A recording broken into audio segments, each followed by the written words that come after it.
dia membuat klaim akulah roti hidup yang turun dari surga, itu mau dirajam Yesus. Ketika dia mengklaim itu, ketika dia mengklaim dia Mesias, anak Allah yang maha hidup, itu udah mau dirajam. Ya, saya nggak berani saya mengklaim saya turun dari atas. Barusan saya lihat di TikTok ada yang berani dia mengklaim dia alien loh, bayangin. Saya ini sebenarnya makhluk alien. Ada yang mengklaim dia vampir, coba bayangin. Saya ini lahir tahun 1800-an. Anda sudah tahu kan dengan jelas bahwa saya ini sebenarnya seorang vampir. Ih, buset. Ada banyak orang yang mengklaim dirinya tuh alien, berasal dari luar angkasa, vampir. Gila gak sih lu? Tapi buktinya apa? Gak ada, nol. Ketika Yesus mengklaim dia bukan dari dunia ini, buktinya ada. Apa? Lu lihat kata Yesus. Ya, lu bunuh gue bakal mati, tapi 3 hari kemudian aku akan bangkit, kata Yesus. Benar gak teman-teman? Betul. Jika mereka minta apa tandanya kamu anak Allah? Apa buktinya kamu tuh bukan dari dunia ini? Apa buktinya kamu tuh turun dari sorga? Yesus mengatakan apa? Kamu lihat, rombak bait Allah ini. Dalam 3 hari aku akan membangunnya. Orang Yahudi bingung, kenapa? Loh, 46 tahun kita membangun bait Allah ini. Dan kamu mau mengatakan membangunnya dalam 3 hari. Tapi ketika dia disalibkan, ahli-ahli Taurat itu tahu. Bahkan mereka meminta 1 peleton perwira pasukan kepada Pontius Pilatus. Ahli Farisi mengatakan ini, Tuanku, si penyesat ini, maksudnya Yesus, pada waktu dia hidup, dia berkata, nanti kalau dia dibunuh, 3 hari kemudian dia akan bangkit. Tolong kirim 1 peleton pasukan jaga kuburannya. Benar apa enggak? Jadi orang Kristen jangan bodoh ketika dikatakan, oh iya benar ya, Yesus tidak pernah mengatakan akulah Tuhan sembahlah aku. Loh, alasan dia dibunuh, lu tahu enggak? Dia mengklaim dia Allah. Yesus itu dibunuh karena dia itu dihadapkan ke pengadilan karena blasfemi, penghujatan. Dia menyamakan dirinya dengan Allah. Kok orang Kristen bodoh banget kalian? Ya emang bener, aku cari-cari, aku jadi mualaf. Kenapa? Yesus gak pernah ngomong sih, akulah Allah sembahlah aku. Ih, bodoh kali kalian tuh.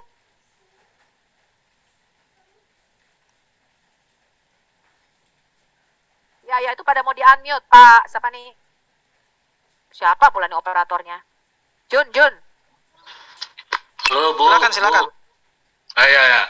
Makasih.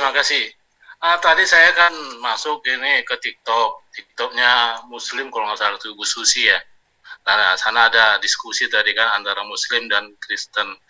Saya jadi penasaran, pengen naik gitu, nggak dinaikin ke atas. Yang dari Kristen menjelaskan tentang Trinitas, aduh, salah benar itu.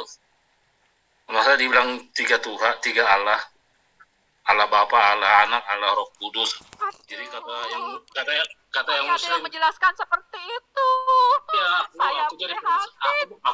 aku pengen naik, Bu, nggak bisa naik. Ya, makanya apologet Kristen sebenarnya hal-hal yang paling umum ditanyakan oleh Muslim itu adalah ketuhanan Yesus dan Trinitas. Iya. Itu harus sangat kita kuasai, Iya, jangan sampai enggak. Saya dulu Karena itu hal utama tuh. Iya, karena itu yang paling sering ditanyai. Kunci itu. Kalau yang lain itu mungkin ya bisa aja kan jelasin. Itu kan bisa nanti dibuka-buka di Alkitab yang lain. Yang Trinitas ini harus betul-betul dikuasain. Saya pernah sama si Jackie juga pernah bilang, Jackie sama Mikana sama Billy, tolonglah ya Trinitas itu supaya dikuasain dan disampaikan kepada teman-teman apologet supaya jangan salah persepsi, jangan salah pendapat. Nanti kalau salah, nanti kita dikirain kita ini bukan oneness, itu aliran yang 3 ini bidat apa tuh, aliran Triteos Pak, Triteos, saksi Jehovah gitu. Ya kata Jackie, ya makasih Bang katanya. Jackie kan pendeta. Ya, nanti mungkin saya akan memberikan 1 video pengajaran lagi. Nanti saya akan lebih sering mengajar di TikTok ya. Karena saya lihat mereka menjelaskannya tidak begitu baik dalam hal Trinitas. Padahal gampang sekali menjelaskan Trinitas. Ya, kalau Anda tahu prinsip dimensi. Allah itu adalah firman dan roh gitu kan. Harus betul-betul dikuasai sama mereka. Jadi begini teman-teman apologet ya, kalau Anda tidak menguasai ketuhanan Yesus, karena banyak sekali orang Kristen juga tidak bisa membedakan Allah dan Tuhan. Ya, ketika ditanya kenapa Allah menjadikan Yesus sebagai Tuhan dan Kristus, itu saya bicara panjang lebar di situ. Ya, ini Anda harus tahu prinsipnya dulu nih. Ya, Yesus itu datang bukan sebagai akulah Allah sembahlah aku, bukan. Dia datang sebagai Mesias, anak Allah yang hidup. Ya, ketuhanan Yesus selalu berkaitan dengan gelarnya sebagai Mesias atau Kristus. kealahan Yesus berkaitan dengan hakikatnya yang satu, esensi, yaitu sebagai firman Allah. Ya, dia disebut anak Allah. Itulah keilahian Yesus. Nah, kadang-kadang orang Kristen sendiri juga susah membedakan antara keilahian Yesus, ketuhanan Yesus, dan kemanusiaan Yesus. Nggak tahu mereka. Ya, Yesus datang sebagai Adam, sebagai manusia. Di dalam kemanusiaan Yesus, itulah justru diberikan ketuhanan, diberikan kepenguasaan. Ya, nah ini harus dikuasai karena saya waktu di JK Sembiring ada 5 Muslim naik, kita baru jelasin nih kenapa Yesus disebut Tuhan, ya kan? Lidah belum kering, naik satu Muslim dia tanya, menurut kamu siapa itu Yesus? Jelasin lagi Mikana nih, saya Mikana sama JK Sembiring. Belum dijelasin, naik lagi satu, menurut kamu Yesus itu siapa? Ya ilah, Masya Allah. Kita kayak rekaman video berulang-ulang. Jadi obstacle mereka, Anda perlu memahami ya teman-teman ya, di dalam pandangan Islam, Allah itu tidak bisa serupa dengan makhluknya. Satu, itu prinsip mereka. Allah tidak bisa masuk di dalam ciptaannya, itu prinsip kedua. Kemudian obstacle atau penghalang mereka, Allah tidak beranak dan tidak diperanakkan. Jadi mereka itu tidak ngerti istilah anak Allah. Ini Anda harus paham dulu nih. Kemudian mereka tidak bisa membedakan antara Allah dan Tuhan. Ketika kita mengatakan Yesus adalah Tuhan, asosiat, tahu nggak pikiran mereka ini? Tuhan itu Allah, Allah itu Allah Subhanahu Wa Taala.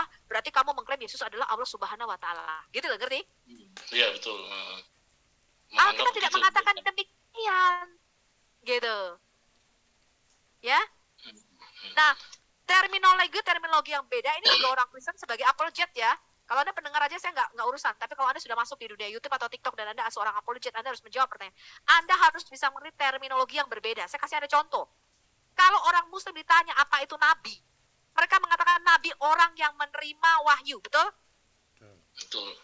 Nabi adalah orang yang menerima wahyu dan tidak harus menyampaikannya kepada umatnya. Rasul adalah orang yang menerima wahyu dan harus menyampaikan kepada umatnya. Itu bukan definisi Alkitab. Karena di dalam Quran kemarin kita tanya, lebah juga menerima wahyu dan bahkan menyampaikan kepada umatnya, kepada lebah-lebah yang lain. Jadi mereka itu bingung. Definisi imam, pemimpin sholat, saya tanya, apakah imam besar Harun, Gadol Kohen di dalam Alkitab kita adalah pemimpin sholat? Bukan. Makanya ketika Ibrani 9 nyatakan Yesus adalah imam besar agung kita, sama seperti Harun. Dalam pikiran mereka Yesus ki pemimpin sholat. Yesus kan sholatnya sujud, kemudian jongkok, kemudian rebah. Kamu juga harus ngikuti Yesus, karena Yesus nanti pemimpin sholat, imam. Mudeng. Itu bukanlah definisi imam, teman-teman. Definisi nabi berbeda, definisi imam. Kalian tahu Injil? Menurut mereka Injil adalah kitab yang diberikan kepada Nabi Isa ketika Nabi Isa masih nenen. Surah 19 ayat 30. Itu bukanlah Injil di dalam Alkitab kita. Alkitab nggak pernah menyebutkan Yesus itu diberi kitab. Itu dari aliran sekte. Dari sekte Nasrani itu, Bu. Ya mungkin sekte Nasrani. Itu sengaja untuk menjatuhkan Yesus di dalam Alkitab. Makanya itu dimasukkan di dalam Al-Quran mereka, Isa itu. Kalian tanya dari mulai S3 Abdul Somad, lulusan Al-Azhar University, sampai Ustadz Si Ahmad Kainama, sampai yang paling bodok-bodok, kalau ditanya apa itu Injil, jawabannya kitab yang diberikan kepada Isa. Itu bukanlah definisi Injil di dalam Alkitab kita. Injil bukanlah sebuah kitab. Injil itu sudah diberitakan sejak zaman para nabi, sejak zaman Adam. Aneh bukan? Ketika saya tanya, di mana Tuhan memerintahkan pembangunan black box atau kotak hitam? Karena di dalam Alkitab kita jelas Musa diperintahkan untuk membangun miskan atau tabernakel Musa. Itu spesifik. Luas, lebarnya, panjangnya spesifik. Ukurannya spesifik. Atasnya perak, bawahnya tembaga, silver spesifik. Kayunya spesifik, kayu penaga. Bahkan alasnya warnanya spesifik. Harus ungu tua, ungu muda, dan kirmizi. Warna hijau boleh nggak Bu Sumi? Nggak boleh. Apalagi warna hitam kayak Ka'bah. Itu spesifik. Musa diperlihatkan, ini loh bait suci yang ada di sorga. Ketika Salomo membangun bait suci, itu Daud sudah diperlihatkan blueprintnya dulu. Spesifik, ada ruang halaman, ruang kudus, ruang maha kudus. Sedangkan di mana diperintahkan pembangunan kota hitam Ka'bah itu loh, dengan dua batu itu, batu Yemeni sama batu hitam 7 kerikil, itu di mana perintahnya? Hah? Heran saya juga. Ya, silakan siapa nih? Ya, apa nih yang mau ngomong? Jadi kalau saya berpikir begini Bu ya, kalau mereka ini kan